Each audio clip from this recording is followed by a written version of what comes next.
Online Manipur ki nungthil pau yengbiriba pumnamak puthoi laisramna khurumjari ahanbada maruiba pau ahum fare National Highway 37 Imphal Jiribam lambida chenba transport vehicle driver singdagi challan issue tawduna sel khomgatpada chenabani haiba mioi ahum security force na fagatkre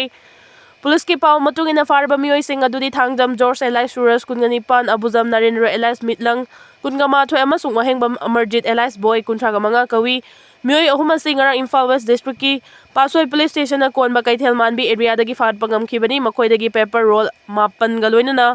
thermal print ama extra antenna ama yauna hand held wireless set ani Aadhaar card ani notebook ani wallet ani chaka mari pan magari ama amasung sel oina lupa 1,400 fagat pangam khi hairi Churchandpur district ki Sinkon pang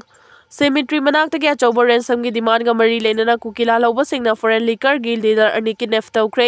Assam dagi Churchandpur tamna cement puraga lakpagi lambida kukila lauba singna ransom gi demand ga mari lenana Fajinkhiba Assam gi driver ahum puna combined security force na soyangam yaudana rescue tawkre Kukila lauba singna sel gi demand ga mari lenana fajinduna thamkraba foreign liquor gi dealer ani adudi Lalboy amasung Chandan kawi Mioi animak Churchandpur da Indian made foreign liquor yon mani makhoi animak haukiba January 31 gi nungthil pung 5 rom tabada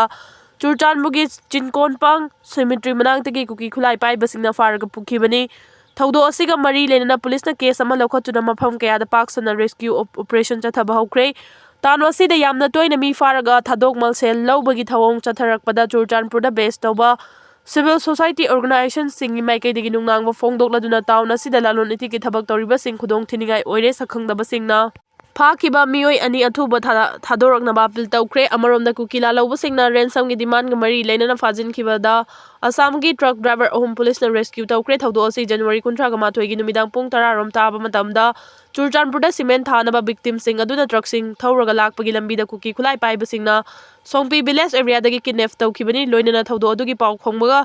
Police na case ama lokhalaba matung chatharakpa investigation gi manung chana intelligence ki pawda yumfam oiraga February amagi nungthil pung amaga minute 50 rom taba matamda Churchandpur district ki Tuibong dagi rescue tawkhibani Police na rescue tawkhaba truck driver ahmadudi swell alam talukdar kungataru apokpa Bilaludin talukdar Assam gi halakandi gi dolai dagini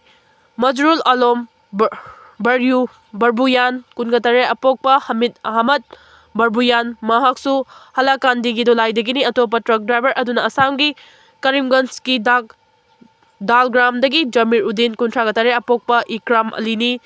thawdo sigi matangda police na kidnapper sing adu masak khangdoknaba makhata na thiba humbagi thabak chathari loinana district asida khulai pai basingna mi kidnap tawraga ransom tan bagi thawong sing asi makhata na thoktanaba transporter sing yauna local residents sing nangak senduna security section thawrang khana dagi henna kangkhat hankhre hairi Ripak na yawoloi ahungi mafamda awawa fongdoktuna ikai khumnaba ulagli haukiba chahi January 19 ta kanglaipak amasung yumlonaba Myanmar gi ngamkhai paringda leptana chatharagli ningtam yawol lanthengda tongan-tonganba numitsinda Imalaibaki damak thawaina pontha pikraba koirengna luchingba UNLF MPA gi captain Chirom Chiromcha Elias Robindro PLA gi second lieutenant Henthoiba amadi